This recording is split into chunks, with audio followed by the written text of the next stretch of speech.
FDR once said, "I don't give people hell, I just tell them the truth, and they think it's hell." And the reality of the job market right now is that if you are employed, some of you won't be employed by the end of the year.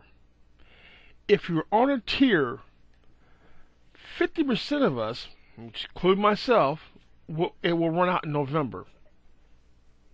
And if you know anything about math, you will understand what the U.S. Labor Department did just yesterday. Now, they said 71,000 jobs were created in July, but the unemployment rate remained the same. Now, some jobs were lost due to the censors, people who were hired being laid off, but it doesn't add up. 1 plus 1 is still 2 in my world. So what's happening? How come the numbers don't change when you add 71,000 people, but the numbers, the job market still remains the same? Well, let me tell you the truth. This is why. Because the people who are dropping through the 99ers, they don't count them. I mean, they just don't count them. They go poof, and they don't exist anymore. They don't exist in the numbers. They only exist in, I don't know, wonderland of unemployment. These people are not being counted. I'm telling you.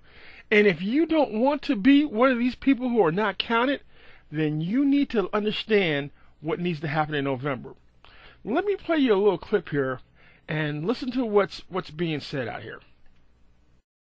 The latest job numbers provide a snapshot of an economy struggling to recover from the worst downturn since the Great Depression.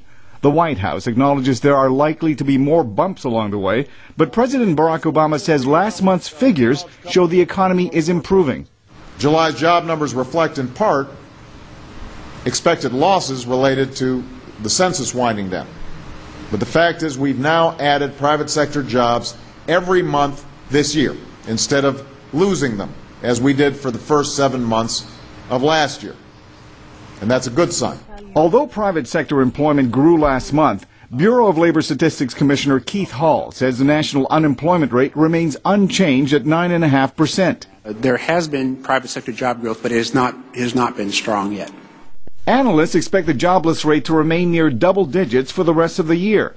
But David Ressler, chief economist for Nomura Securities, predicts the rate will drop slightly when extended unemployment benefits run out in November. Many of those people who are receiving extended benefits will simply leave the labor market, and since they're already unemployed, that reduces the unemployment rate, but it doesn't change the overall job picture. For some, leaving the job market is not an option. Erica Smith, a single mother, has been without steady employment for 2 years. She's an electrical engineer, but she relies now on Medicaid, food stamps, and temporary work to make ends meet. Every day she visits the Virginia Employment Commission looking for work. You have to keep getting on the computer every single day, going to temp services, anyone that can give you that edge. Others are learning just how difficult finding a job can be.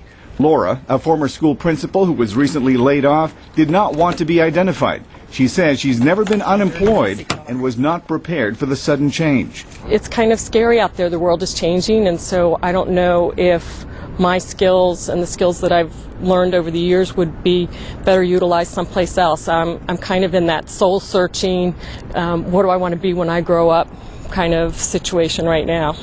Laura says she's received good advice from employment counselors, but says for a 50-something professional, she may have to train in a new field if she wants to get hired. And it's a life experience I could have preferred to live without.